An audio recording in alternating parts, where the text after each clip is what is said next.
Jadi pada kesempatan ini ya, saya akan menyampaikan satu materi yang pada garis besarnya ini adalah merupakan evaluasi ya program sosialisasi pendidikan pemilih dan partisipasi masyarakat pada pemilihan serentak 2020. Nah, sebelum saya menyampaikan materi ini, yang pertama kami KPU mengucapkan ya terima kasih kepada semua pihak ya, baik yang hadir maupun yang tidak hadir ya pada rapat koordinasi kali ini. Pertama, karena memang secara umum pemilihan atau pilkada 2020 ini telah berjalan dengan baik dan lancar, meskipun memang ada beberapa catatan yang kemudian perlu menjadi atensi kita bersama ya, untuk kemudian kita diskusikan, kita bahas dan melakukan langkah-langkah perbaikan ke depan. Kemudian yang kedua, Bapak Ibu sekalian, tentu kami juga berterima kasih ya karena ya, berdasarkan data yang ada di KPU, tingkat partisipasi masyarakat khususnya pemilih ya pada pilkada serentak 2020 ini cukup baik ya. Nanti secara kemudian itu akan kami sampaikan. Nah, itu tentu semua tidak mungkin ya akan terwujud atau bisa dicapai tanpa peran serta ya, baik masyarakat pemilih itu sendiri ya, peserta pilkada, kemudian penyelenggara, pegiat pemilu, para akademisi dan juga stakeholder terkait ya, pemerintah, aparat keamanan, aparat penegak hukum, dan termasuk di dalamnya tentu adalah Satgas ya, Dinas Kesehatan dan sebagainya, semua pihak dan pada khususnya tentu seluruh bangsa Indonesia. Ya, jadi saya kira itu karena kami atau kita tentu ingat betul salah satu ya, aspek yang dikhawatirkan ya dalam pilkada 2020 ini sebelumnya adalah soal partisipasi. Nah, tentu ini hal yang penting, hal yang menarik untuk menjadi bahan evaluasi pada kesempatan kali ini. Baik, selanjutnya Bapak Ibu sekalian, pertama akan saya sampaikan ya pada slide berikutnya ya tentang kebijakan dan program pokok sosialisasi pendidikan pemilih dan partisipasi masyarakat. Ya, jadi ini tentu tidak akan bisa disampaikan semuanya ya. Jadi garis-garis besarnya yang ada di KPU. Nah, tentu nanti teman-teman di KPU provinsi ya bisa menambahkannya pada saat pemaparan ya masing-masing provinsi, yang mana substansi materi itu merupakan rangkuman ya baik di tingkat provinsi yang menyelenggarakan pilkada maupun di kabupaten kota yang ada di wilayah provinsi yang bersangkutan. Selanjutnya ya, next ya. Bapak sekalian, ini adalah gambaran ya tentang fasilitasi sosialisasi pendidikan pemilih ya tatap muka yang bekerjasama dengan berbagai pihak ya, termasuk dalamnya ya dalam beberapa kegiatan juga dihadiri oleh Komisi 2 DPR ya. Jadi KPU telah menyelenggarakan sejumlah kegiatan di sejumlah daerah ya. Tentu kegiatan ini sangat terbatas ya. Jadi kami memiliki program untuk melakukan sosialisasi yang pada garis besarnya dilakukan melalui media daring ya, tapi ada juga yang dilakukan secara langsung, secara luring dalam jumlah yang terbatas dengan standar-standar protokol kesehatan yang telah ditetapkan. Tidak akan saya bacakan satu persatu ya. Baik, selanjutnya ya ini tentang kegiatan simulasi ya. Jadi simulasi yang dilakukan oleh KPU ya, selain sebagai media untuk persiapan ya pengaturan teknis penyelenggaraan termasuk dalam langkah pemungutan dan penghitungan suara di TPS, ini juga adalah momentum sosialisasi dan pendidikan pemilih ya, dirancang dengan maksud untuk memberikan keyakinan kepada masyarakat pemilih khususnya bahwa ya KPU telah dengan sungguh-sungguh ya, berdasarkan standar-standar dan ketentuan yang berlaku itu menerapkan protokol kesehatan ya. Saya kira ini hanya contoh saja ya, KPU melakukan tempat baik yang diselenggarakan oleh kami sendiri KPU RI, ada juga yang diselenggarakan oleh provinsi dan kabupaten kota. Ya, selanjutnya Bapak Ibu sekalian, ini adalah sejumlah hal ya yang dilakukan oleh KPU dalam rangka untuk mendorong peningkatan partisipasi masyarakat. Ya. Jadi ini misalnya ada ke daerah ya, ke sejumlah daerah yang sudah saya sampaikan. Kemudian kami juga telah melakukan sejumlah rakor ya, tentu teman-teman di provinsi dan kabupaten kota, saya berterima kasih ya telah mengikuti pada rakor-rakor yang dilaksanakan terdahulu, dan materi presentasi yang disampaikan pada ketiga rakor sebelumnya juga menjadi bahan yang sangat penting bagi KPU, dan itu ya mudah-mudahan pada saatnya nanti ya atas persetujuan Pak PB Ketua ya dan Mas pimpinan KPU dan teman-teman di daerah, mudah-mudahan nanti kita bisa jadikan buku gitu ya Pak Dede ya. Jadi bahan presentasi itu lengkap Mas ya. Jadi masing-masing itu tertulis ada. Jadi kita bisa melihat ya apa yang diprogramkan, apa yang menjadi kebijakan KPU RI. Kemudian pada rakor pertama ya apa yang menjadi program, kemudian target ya partisipasi masing-masing daerah. Nah berikutnya ya ada juga materi tentang hal-hal yang sudah dicapai ya, kendala-kendala yang dihadapi di lapangan dan bagaimana mengoptimalkan sisa waktu yang ada, dan yang terakhir tentu adalah evaluasi atas capaian kinerja masing-masing daerah ya. Jadi saya melihat banyak daerah yang sebetulnya karena ingin ya optimis begitu, jadi menetapkan target partisipasi di atas target nasional gitu ya, lebih ya. Jadi mereka sebenarnya sudah mencapai ya target nasional itu, tapi kemudian bisa menjadi tidak mencapai atau berhasil menunjukkan targetnya sendiri karena memang dibuat cukup tinggi. Tapi bagi kami tentu itu adalah gambaran dari upaya dan tekad ya dalam menjaga dan menghormati hak pilih pemilih di tengah-tengah situasi yang tentu tidak mudah ya penyelenggaraan pemilihan di masa pandemi. Nah selanjutnya ya Bapak Ibu sekalian, ini adalah sejumlah lanjutan ya program dari KPU yang merupakan pendidikan pemilih ya. Jadi ada beberapa kegiatan mulai dari pemandangan rumah digital terkait dengan rumah digital pemilu, kemudian relawan demokrasi dibentuk di sejumlah daerah ya.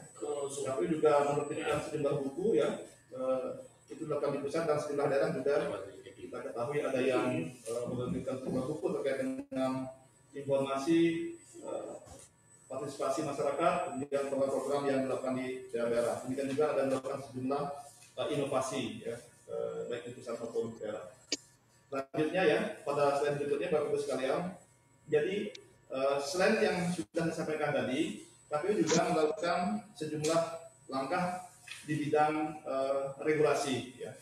Jadi kita ketahui bahwa meskipun kita menyelenggarakan pemilihan di masa pandemi, namun ya undang-undang yang mengatur tentang tata cara ya maupun teknis maupun substansi pemilihan atau pilkada itu masih ya tetap undang-undang sebelumnya ya. Jadi oleh karena itu tentu untuk bisa mengadopsi era atau situasi baru di masa pandemi ya, kami berterima kasih kepada semua pihak ya. KPU telah berhasil mewujudkan atau melakukan pembentukan maupun perubahan ya sejumlah peraturan KPU.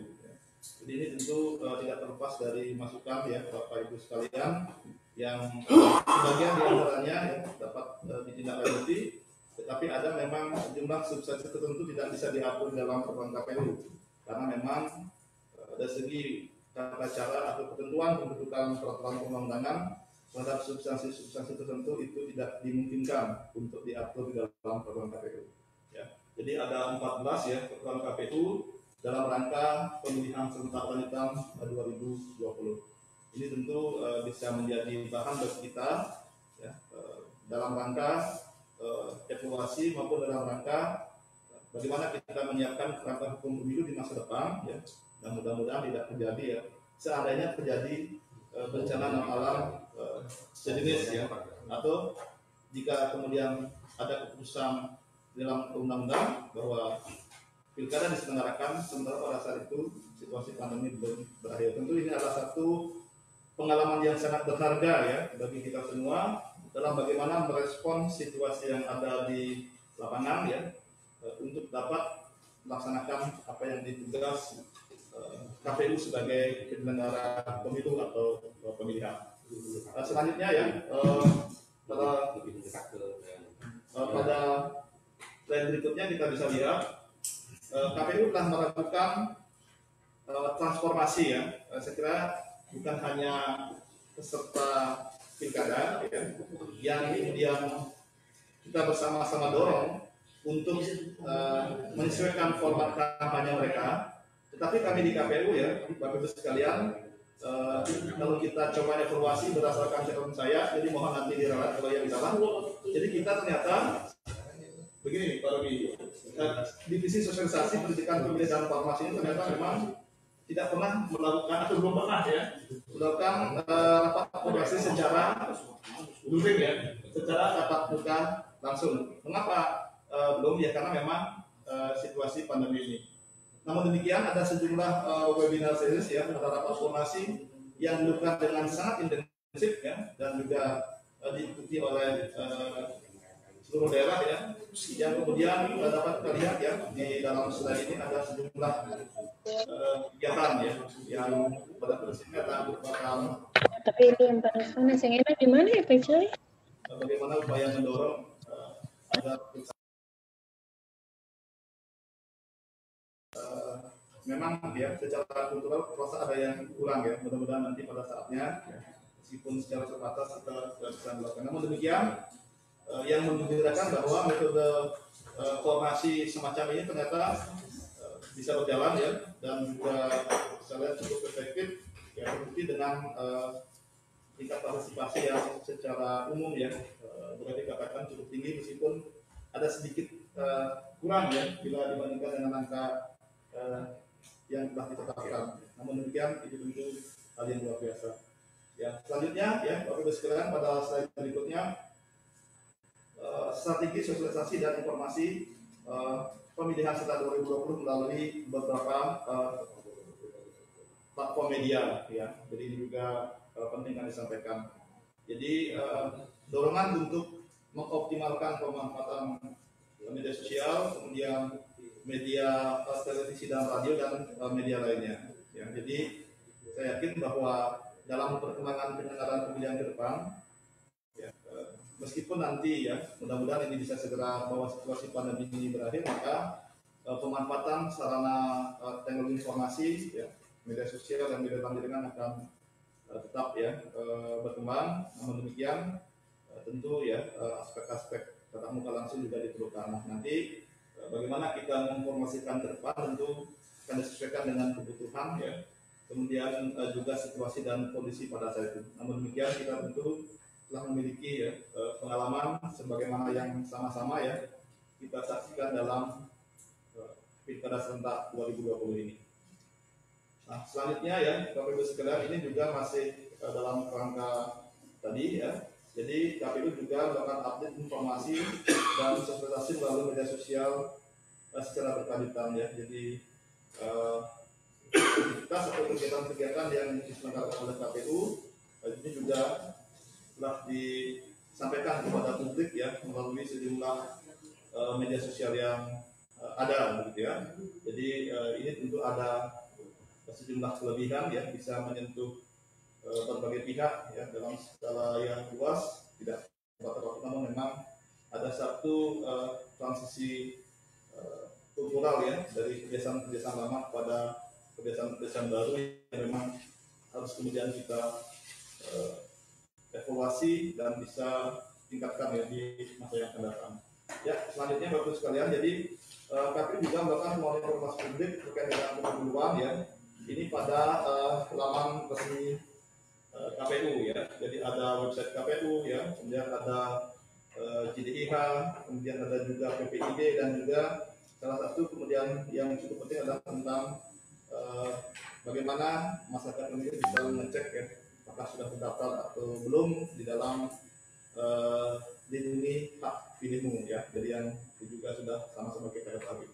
Ya, selanjutnya Bapak Ibu sekalian, jadi ada hal yang cukup menggembirakan ya di tahun 2020 ini ya, meskipun di masa pandemi ternyata KPU ya berhasil mendapat 2 penghargaan yang sekiranya cukup penting, dan ini adalah cermin ya dari partisipasi dan kerja keras semua pihak ya, baik di pusat maupun kerja keras Bapak Ibu sekalian yang ada di provinsi dan kabupaten kota, termasuk jajaran kita ya. Jadi KPU menerima penghargaan ya anggota JDIHN ya, jadi lembaga non struktural ya, tahun 2020. Selain itu juga anugerah keterbukaan informasi publik. Ya. Jadi ini tentu bisa menjadi spirit bagi kita semua. Ya. Situasi bencana ini ya memang tidak mudah sekali lagi, tetapi tentu kita berharap tidak menghalangi ikhtiar kita dan upaya sungguh-sungguh kita untuk tetap menjaga kinerja lembaga. Ya. Dan ini tentu sekali lagi terima kasih kami ya pada Bapak Ibu sekalian, semua jajaran yang ada di pusat, di provinsi maupun kabupaten kota. Saya berharap hal ini bisa kita tingkatkan dan kita pertahankan ya pada masa-masa yang akan datang. Baik, Bapak Ibu sekalian, selanjutnya saya akan langsung masuk ke dalam partisipasi masyarakat dalam pemilihan atau pilkada 2020. Bisa lanjut ya pada slide berikutnya. Bapak Ibu sekalian, ini adalah hasil perhitungan kami ya di KPU Pusat yang juga telah didasarkan pada dokumen resmi terkait dengan hasil pilkada 2020. Jadi dalam beberapa kesempatan juga sudah pernah disampaikan, jadi bahwa rekap ya partisipasi itu ya untuk pemilihan gubernur ya dan wakil gubernur ya di 9 provinsi itu rata-ratanya adalah 69,67% ya. Kemudian kalau kita lihat di tingkat kabupaten, nah di tingkat kabupaten ini justru sebetulnya angkanya adalah 77,52%. Ini berarti di atas target nasional ya. Jadi kalau kita pisah masing-masing jenis pemilihan gitu. Nah, sedangkan untuk partisipasi di tingkat pemilihan wali kota dan wakil wali kota sebesar 69,04% ya di 37 kota. Nah, Bapak Ibu sekalian, secara nasional telah kami hitung ya. Tingkat partisipasi pemilih nasional adalah 76,09% ya. Sekali itu. Kemudian selanjutnya ya, kita bisa lihat terkait dengan pemilihan gubernur dan wakil gubernur tahun 2020. Jadi ada 9 provinsi ya. Kemudian dengan tingkat partisipasi tertinggi ya adalah provinsi Sulawesi Utara ya. Sulawesi Utara 78,72, disusul oleh Provinsi Bengkulu 77,73, Provinsi Kalimantan Utara 74,67 dan seterusnya ya. Jadi bisa dilihat di dalam paparan slide ini. Jadi secara umum ya secara demikian tingkat partisipasi di tingkat pemilihan gubernur dan wakil gubernur. Nah, selanjutnya untuk tingkat partisipasi pemilih ya dalam rangka pemilihan bupati dan wakil bupati pada pemilihan serentak 2020 ya. Jadi ini ternyata ya lebih banyak ya didominasi oleh Papua ya. Ada di Papua, kemudian ada Kabupaten Pegunungan Bintang, kemudian Yalimo, kemudian Yakuhimo, Kabupaten Pegunungan Afak ya ini di Papua Barat ya. Kemudian seterusnya Manokwari Selatan, Abire, ya, Gombong Selatan, Kabupaten Penajam Utara ya. Jadi sekali itu. Jadi itu untuk tingkat pemilihan bupati dan wakil bupati. Kemudian untuk wali kota dan wakil wali kota ya, tingkat partisipasi tertinggi adalah kota Tomohon ya, disusul dengan kota Tidore Kepulauan, kota Metro, kota Sungai Penuh, dan kota Sibolga. Bapak Ibu sekalian, pada slide berikutnya dapat terlihat tingkat partisipasi pemilu dan pemilihan. Kalau kita lihat ya, berdasarkan data yang ada, terdapat peningkatan partisipasi pemilih pada masa pemilihan 2020 ya, jika dibandingkan dengan pemilihan kepala daerah ya atau pilkada sebelumnya ya, meskipun pilkada 2020 ini diselenggarakan di masa pandemi COVID-19. Nah, jadi ini mungkin nanti dari para narasumber yang lain ya, dari Bawaslu maupun dari Perludem ya, ini bisa menjelaskan fenomena yang terjadi ya. Jadi kalau kita lihat khusus untuk pilkada ya, itu untuk tahun 2015 69,35%, kemudian 2017 74,89%, untuk 2018 74,92% dan untuk 2020 adalah 76,09%. Saya kira ini akan menarik ya jika dibandingkan nanti dengan negara-negara lain ya di dunia yang menyelenggarakan baik pemilu ya maupun pemilihan lokal ya di masing-masing daerah. Tentu saya yakini bahwa Indonesia juga akan bisa berkontribusi ya tentang bagaimana tata cara atau mekanisme atau strategi yang ditempuh dalam rangka penyelenggaraan pilkada itu sendiri, terutama dari aspek sosialisasi pendidikan pemilih dalam tingkat partisipasi masyarakat ya, seperti itu. Selanjutnya Bapak Ibu sekalian, sejumlah evaluasi dan perbaikan ke depan ya. Jadi terkait dengan partisipasi masyarakat ya, jadi beberapa kegiatan ya yang dilakukan ini memang sebetulnya ada kendala ya karena situasi pandemi. Namun demikian tentu pada saat itu ya diperlukan upaya-upaya inovatif, upaya-upaya koordinasi segenap stakeholder. Ya. Situasinya memang berbeda jika dibandingkan dengan penyelenggaraan pemilihan sebelumnya. Kemudian terkait dengan situasi di masyarakat ya, kesadaran masyarakat ya dalam rangka menggunakan hak pilih di masa pandemi. Ada kekhawatiran untuk hadir ke TPS ya. Saya kira kami melihatnya seperti itu ya, tentu kita semua juga mengalami situasi konkret di lapangan ya, begitu. Kemudian anggaran sosialisasi juga terbatas ya. Mengapa? Karena terjadi refocusing ya anggaran-anggaran yang ada di daerah itu ya, termasuk kami di pusat dalam rangka mengantisipasi situasi COVID ya. Namun demikian ya data yang ada tadi di tengah-tengah keterbatasan ternyata kita bisa melaksanakan tugas meskipun sebetulnya masih ada hal-hal yang harus disempurnakan lagi. Secara umum telah berjalan dengan baik ya. Kemudian perubahan pola ya dalam sosialisasi dan pendidikan pemilih ini juga tidak mudah ya. Demikian juga dalam hal pelaksanaan kampanye misalnya kita bisa lihat tingkat penyelenggaraan kampanye melalui media sosial dan media dalam jaringan itu juga belum semasif yang dilakukan dalam bentuk tatap muka dengan protokol kesehatan ya. Jadi ini hal-hal baru yang merupakan kendala sekaligus tantangan kalau kita lihat dalam penyelenggaraan Pilkada 2020 ini. Kemudian lokasi dan geografis ya wilayah Indonesia juga tentu ya, hal yang merupakan satu fenomena tersendiri ya, dan lain sebagainya ya. Jadi saya kira pada kesempatan seperti itu ya. Selanjutnya terkait dengan evaluasi ya, jadi angka penyebaran pandemi yang relatif tinggi ya, dan itu ternyata masih juga terjadi belum sepenuhnya bisa berakhir ya sampai dengan saat ini. Kemudian kendala jaringan infrastruktur ya, jaringan internet ya yang belum merata di setiap daerah yang juga tentu merupakan satu tantangan. Kemudian banyaknya kegiatan tahapan ya, tentu pilkada ini lebih kompleks ya, baik dari aspek teknis penyelenggaraan ya maupun dari aspek adopsi protokol kesehatan ya. Jadi tentu lebih kompleks jika dibandingkan dengan penyelenggaraan pemilihan atau pilkada sebelumnya.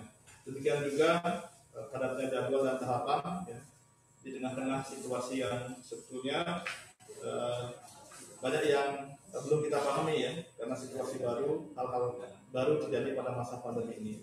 Adanya berita hoax ya yang kemudian beredar, dan tentu terhadap hal ini kami terima kasih atas tim yang telah dibentuk ya, kerjasama antara Kominfo ya, di dalamnya ada juga Bawaslu, KPU. Jadi kami berterima kasih.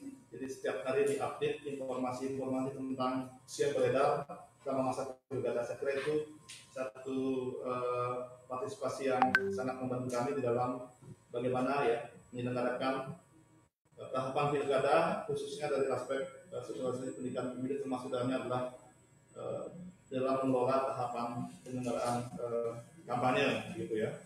Kemudian faktor cuaca ya dan lain sebagainya, faktor pasangan calon dan sebagainya ya. Jadi seperti itu.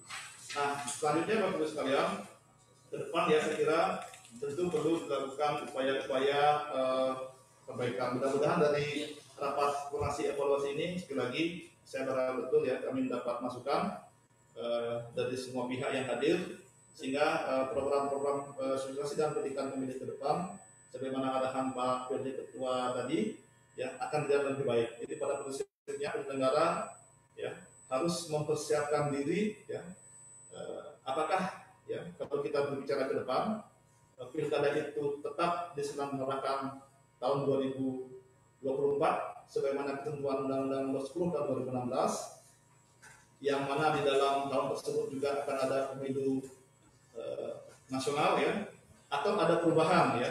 Jadi tentu ya KPU akan melaksanakan ketentuan hukum positif yang telah diundangkan dan diatur dalam ketentuan-ketentuan yang berlaku. Namun demikian tentu ya sekiranya diperlukan ya apa yang telah menjadi catatan-catatan ya pengalaman dalam praktek penyelenggaraan pemilu maupun pilkada juga bisa dijadikan sebagai bahan pertimbangan ya. Dengan demikian kita berharap regulasi ya penyelenggaraan pemilu maupun pilkada ke depan akan lebih komprehensif baik dari aspek sistem ya, tata kelola maupun penjadwalan penyelenggaraannya. Baik ya Bapak Ibu sekalian, saya kira itu beberapa hal yang dapat saya sampaikan. Nanti selengkapnya bisa dilihat pada materi yang telah tersedia dan mengucapkan terima kasih. Mohon maaf jika ada hal-hal yang kurang berkenan dalam penyampaian saya tadi.